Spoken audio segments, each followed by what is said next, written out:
오늘 함께 모여서 예배드리는 우리 새사랑교회 성도님들과 또 영상으로 예배드리는 모든 분들이 주님의 평화가 함께 하시기를 주님의 이름으로 기원합니다. 우리 오늘 좌우에 계신 우리 형제와 자매님들께 주님의 평화가 당신과 함께 하시길 축복합니다. 같이 인사 나눴으면 좋겠습니다.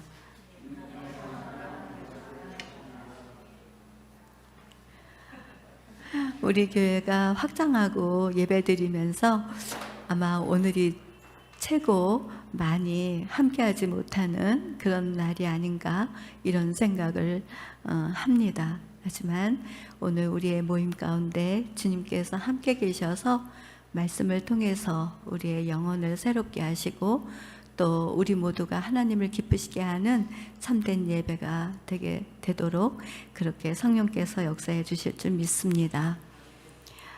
무더운 여름, 우리들이 지나온 시간들을 겪었던 여름보다 올 한해 여름은 폭염과 폭우 그리고 기후변화로 인해서 오는 여러 가지 이상한 현상들이 우리들의 삶을 참 무덥게 했고 지치게도 하고 그러면서도 많이 애를 쓰게 했던 그런 여름이 아니었나 이런 생각을 해보았습니다. 입추가 지난주에 입추가 지나가는데 저는 이 입추가 여름의 끝자락에서 다시 시작되는 가을 그 마중물이라고 생각을 하거든요. 왜냐하면 여름은 굉장히 무더운데 가을은 그래도 아침 저녁으로 선선했거든요. 그래서 기후변화로 인해서 지금 이제 입추는 어떻게 올까 하고 한번 생각을 해봤는데 마침 그 태풍 카눈이 온다고 그래서 그때쯤 태풍이 왔잖아요. 그 바람이 많이 불었어요. 그래서 이게 카눈 때문에 바람이 많이 불어 시원한가? 이렇게 생각을 했는데 요즘 들어서 아침 저녁으로 선선한 기운이 맴돌고 있는 거 여러분 다 느끼시지요? 그리고 또 한낮에는 엄청나게 정말 폭염으로 폭염주의보가 계속해서 뜨고 있어요. 이 폭염주의보에 물 많이 마시라는 문자 많이 뜨죠. 그리고 농사 지으시는 분들은 절대로 나가지 말 것을 권하고 있고 또 도시에 사시는 분들도 이 무더위를 잘 이겨나도록 응원하는 이런 메시지들이 끊임없이 올라오고 있습니다. 우리 장로님 기도해 주신 것처럼 무더운 여름에도 우리의 건강을 지켜주시고 또 이렇게 돌보시는 하나님으로 인해서 참 감사의 마음을 이 기회를 통해서 하나님께 영광을 올려드립니다. 가을을 맞이하면 이제 입추를 맞이하면서 그렇게 아침 저녁으로 선선한 그 성실하신 하나님의 도우심을 경험하게 된 거죠.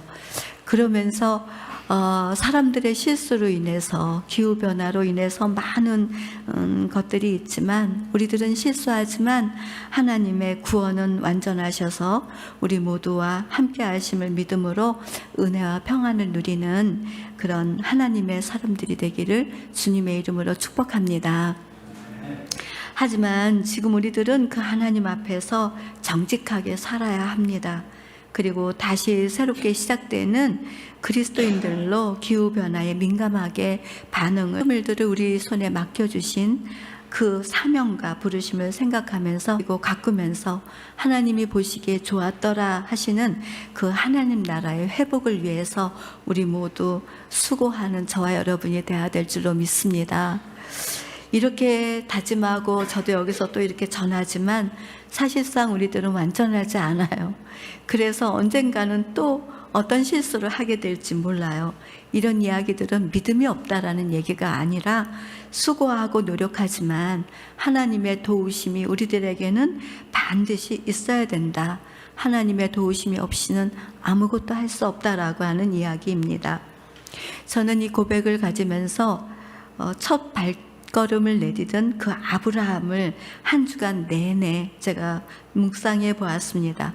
아브라함은 75살 늦은 나이에 하나님께서 말씀하신 대로 순종해서 자기가 사랑하던 고향과 그리고 친척을 떠나서 가족들을 데리고 이제 말씀을 따라서 떠나게 되었습니다. 그 말씀을 따라서 떠나가서 정착한 곳이 보니까 가나안 땅이었어요. 가나안 땅은 젖과 꿀이 흐르는 땅으로 모든 사람들이 다 그렇게 생각하고 있는데, 아브라함이 내디딘 그 가나안 땅은 젖과 꿀이 흐르는 땅이 아니었습니다. 오히려 그 곳에 도착했을 때는 그 땅에 기근이 들었다고 그랬어요. 흉년이 들었다는 이야기죠. 그래서 아브라함은 가정을 이끌어가는 가장으로서 가족에 대한 먹이고 살려야 된다라고 하는 이 책임감과 의무감이 상당히 컸을 것입니다. 아브라함은 생각했겠죠. 여기에 있다가는 우리 가족 모두가 죽을지도 모른다라고 하는 이런 불안한 마음이 아브라함 마음에 염려와 근심으로 쌓여갔을 것입니다. 아브라함은 선택해야 했습니다. 어떻게 하지? 그래, 이제 여기서 있지 말고 떠나자. 그래서 간 곳이 이제 애굽 땅이었습니다. 아브라함은 하나님께서 머무르라고 하는 그 가나안 땅을 알았지만 기근으로 인해서 피할 수밖에 없는 상황에서 애굽을 향해서 가게 된 거예요. 아브라함의 이야기를 묵상해 생각해 보면서, 아니 믿음의 조상 아브라함이 어떻게 그럴 수가 있어?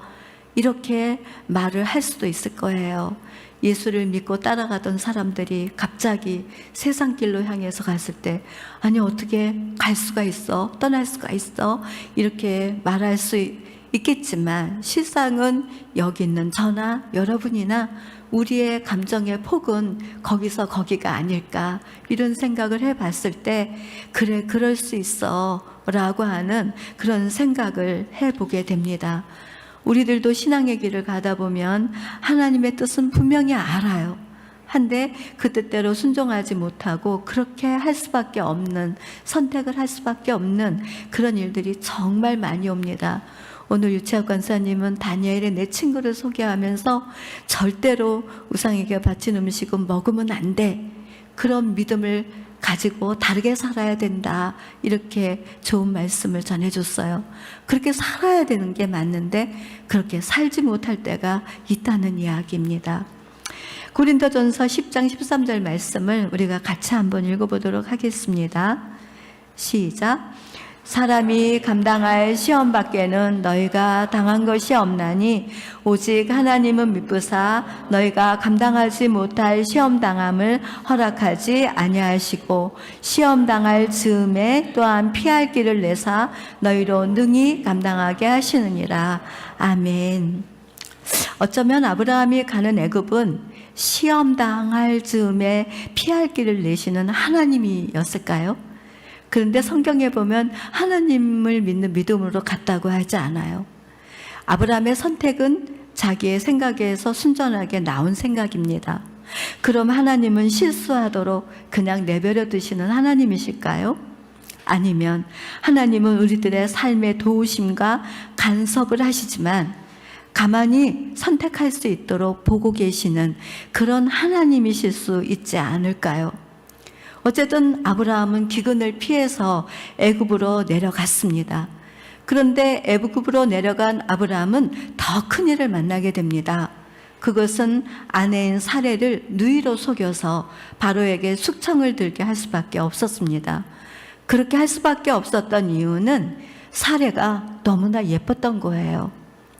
요즘에 세상에 태어나는 아기들을 보면 정말 사랑스럽고 예쁩니다. 자라나는 모습을 보면 아름답지 않은 사람이 없어요. 오늘 여기서 예배드리는 우리 옆 사람을 한번 봐주세요. 얼마나 예쁘고 아름답게 생겼습니까? 하면 사례가 그랬던 것 같아요. 우리 교회 예쁘다는 건 소문났어요. 서울 북지방에서 우리 새사랑교회 성전 예쁘게 갖고 놓은 거 보면서 새사랑교회 성도들은 정말 예쁘고 아름다울 것 같습니다 라고 여기 다녀가신 목사님들이 그렇게 인정해 주셨어요. 예쁘고 멋지다. 우리 옆 사람 한번 얘기해 줄까요? 아름다워요. 멋져요. 응? 영상으로 예배드리는 그 예배 자리에서도 아름답습니다, 예쁩니다 하는 소리 들리는 것 같아요. 그렇죠? 아마 이곳을 향해서 마음이 얼마나 많이들 와 있을까요? 제주도에 가 있는 사람들이나 아파서 못 나온 사람들이나 모두 다 지금 이 성전을 얼마나 사모하고 예배를 드릴까, 이런 생각을 한번 해봅니다. 그래요. 아브라함의 아내는 너무나 예뻤대요. 그래서 그 애굽에 있는 바로나 고관장들이 그 아내 사례를 보고, 보고 나서 아내라는 걸 알면 아브라함을 죽이고 그 아내를 데려갈까 봐 누이라고 하자, 이렇게 내려가면서 모사를 꾸민 거예요. 진짜 갔더니 고관장이 보고 너무 예뻐서 누구냐 했더니 누이 동생이라고 한 거죠. 그래서 그 바로의 집으로 들어갔습니다. 사실 들어가게 된 이유는 아브라함의 생명을 유지하기 위해서 굉장히 힘든 결정을 하고 갔는데, 선택의 결과가 결국은 아내를 빼앗기게 되는 결과를 가져오고 만 것이죠. 창세기 12장을 1절부터 쭉 읽어가면서 이렇게 슬픈 얘기가 여기에 있구나. 사랑하는 아내와 남편이 세상살이에 휩싸여서 그 아내를 보내야 되는 아브라함의 아픔이 고스란히 이 성경을 타고 흘러오는 걸 느꼈습니다. 우리 사랑하는 사람들이 함께 살며 살아가다가 어떤 어려움을 당했을 때 그 슬픔이 얼마나 컸겠습니까? 아브라함이 살려고 그렇게 하기는 했지만 사레가 그곳을 간 그 시간에는 아마도 그 밤은 깜깜한 밤이었고 어둠의 밤이었고 잠을 못 자고 이리 뒤척 저리 뒤척 하면서 마음고생을 엄청나게 했을 그런 시간이었을 것입니다. 그런데 성경에 보면 그 일로 인하여 바로와 그 집에 하나님의 재앙이 내렸다고 합니다. 그래서 어떤 재앙을 내렸을까 하고 찾아봤더니 그 재앙은 아마도 질병이었을 것이다, 이렇게 추측을 하더라고요.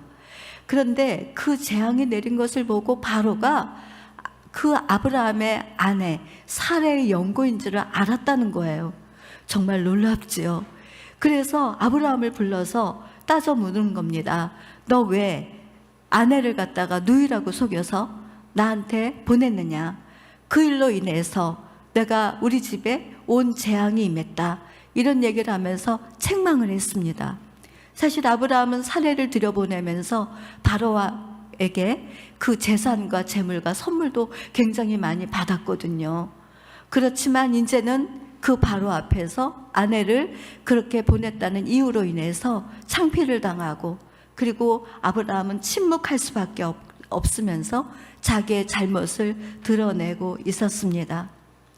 창세기 12장에 나오는 이 하나님의 말씀을 따라가는 아브라함, 하나님의 부르심을 받고 장래의 약속도 받은 아브라함이었지만 하나님을 따라 나선 첫 사건에 대해서 언짢은 이야기를 분명히 밝히고 있는 이유는 선택을 받은 사람들도 약점을 지닌 사람들이다. 하지만 하나님은 그런 실책에도 불구하고 길을 열어주시고 도우시는 분이고 부르심을 따르는 사람들의 인생에 직접 간섭하여 주신다는 것을 분명히 알게 하고 있습니다. 오늘 우리들이 읽은 시편 기자도 눈을 들어 산을 보아라, 너의 도움이 어디서 올까? 천지를 지으신 여호와에게로소다. 이렇게, 이것은 성전을 향해서 올라갈 때 부르는 노래라고 시편에 기록이 되어져 있습니다. 그러면서 이 찬양 안에는 하나님은 우리를 도우시는 분, 그분은 졸지도 않으시고 주무시지도 아니하시며 낮에는 구름기둥으로 밤에는 불기둥으로 우리를 지키시고 도와주시는 분이라고 하는 그런 노래를 부르면서 성전에 올라갔다라고 하는 것이에요. 오늘 여러분들이 하나님을 향해서 나올 때에 그런 고백으로 나오시지 않았을까요? 하나님이 나의 구원이십니다. 오늘 또 들려주시는 말씀으로 우리의 삶을 복되게 살기를 원합니다. 아마 그런 고백으로 오늘 말씀을 듣고 있는 것 같습니다. 어떤 분이 이런 고백을 했습니다. 우리의 믿음의 결국은 영혼 구원에 있다는 것을요.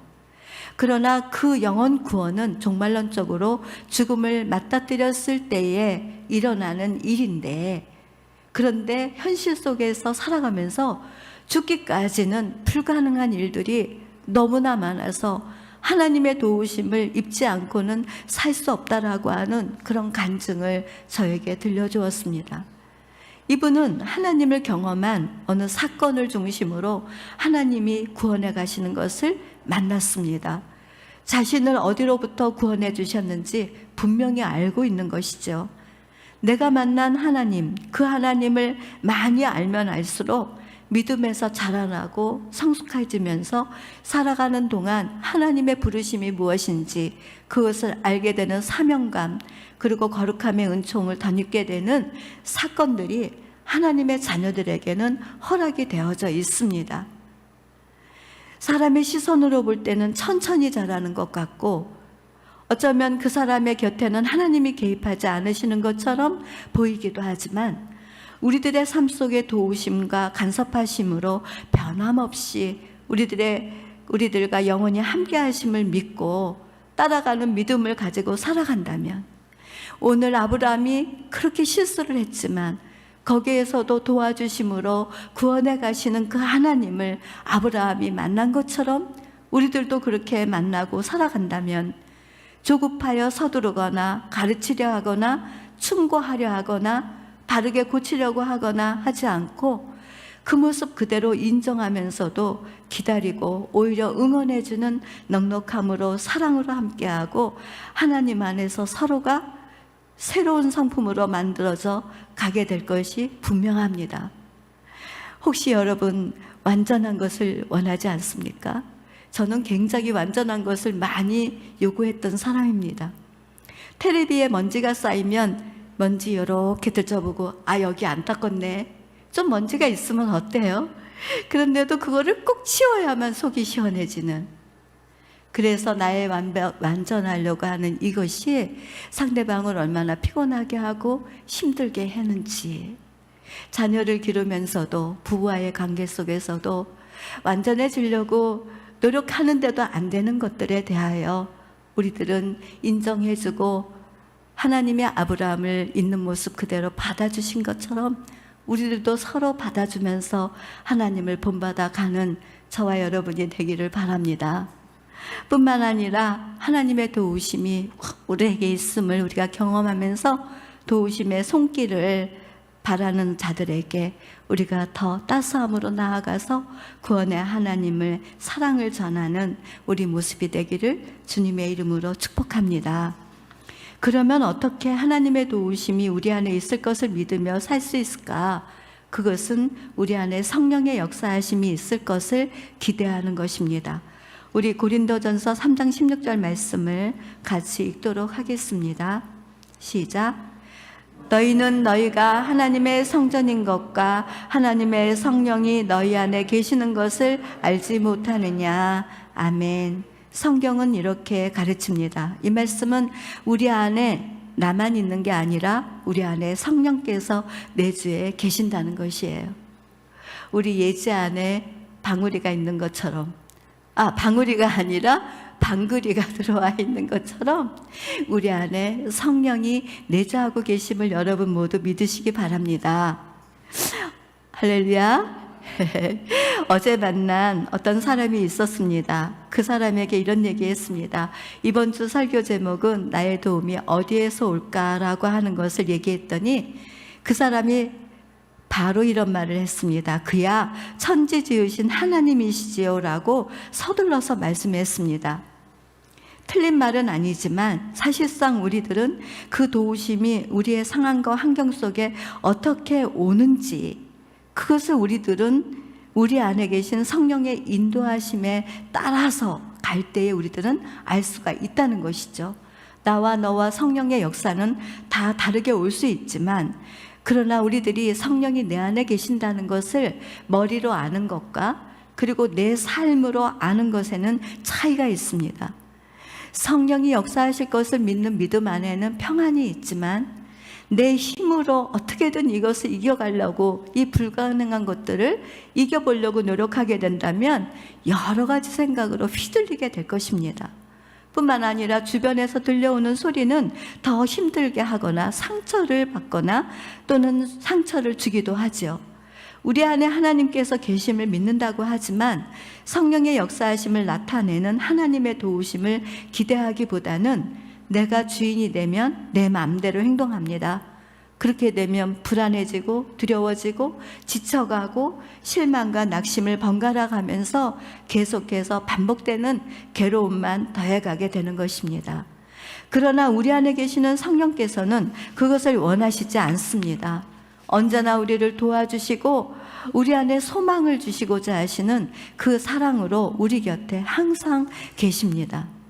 어려운 일이 있을 때 환난은 연단을, 연단은 인내를, 인내는 소망을 가지고 살아가도록 하나님의 사랑이 우리 마음에 부어지도록 도우시는 분이 성령의 역사입니다.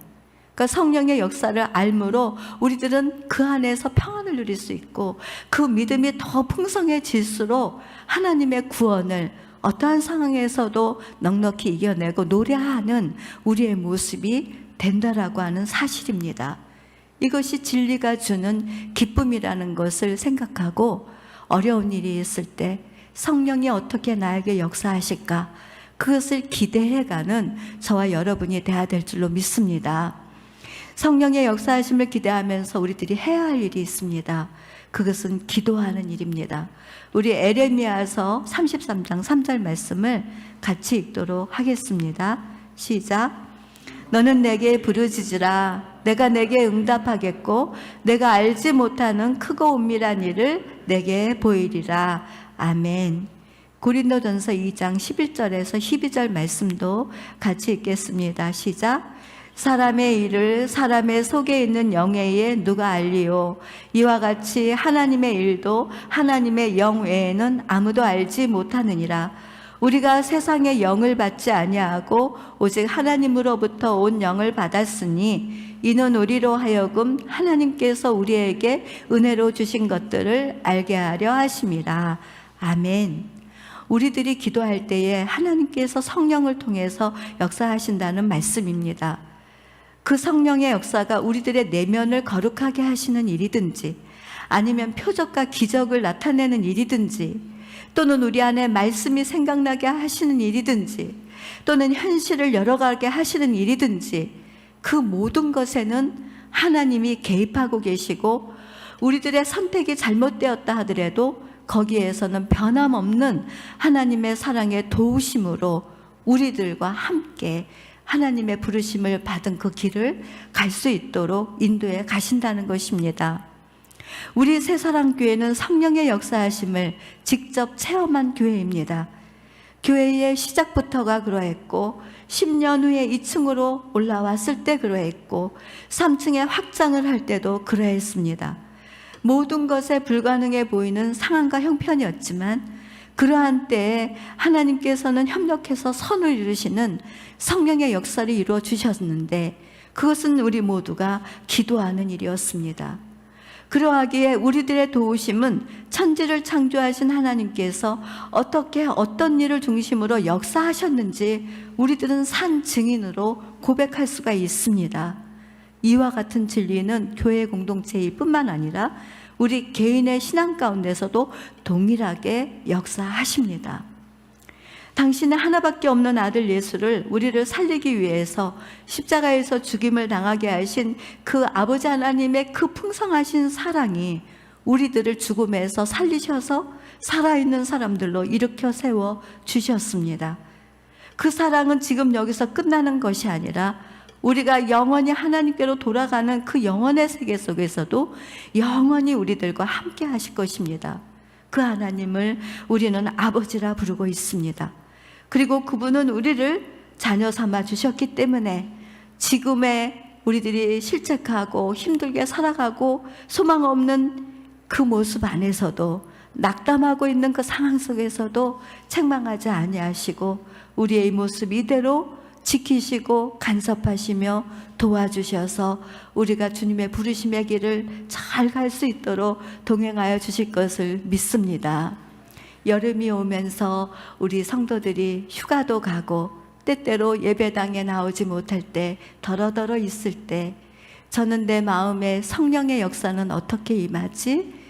우리 새사랑교회 한두 사람 빠지면 많이 빠지는 것 같아 보고 싶기도 하지만 예배당이 허황해지는 것 같아 마음이 그렇긴 한데, 이런 생각을 하면은 마음이 굉장히 어두워지고 슬퍼지고 괜히 근심스러워질 때가 있습니다. 하지만 성령이 어떻게 역사하실까?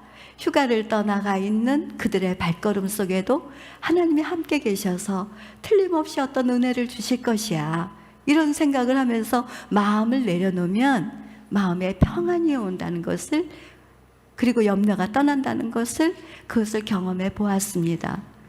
오늘은 우리 박창규 목사님과 김나나 사모님이 부부가 코로나가 걸려서 함께 예배를 못 드립니다. 그리고 하별이가 양성이고 한이하고 한느리는 아직 음성이라고 합니다.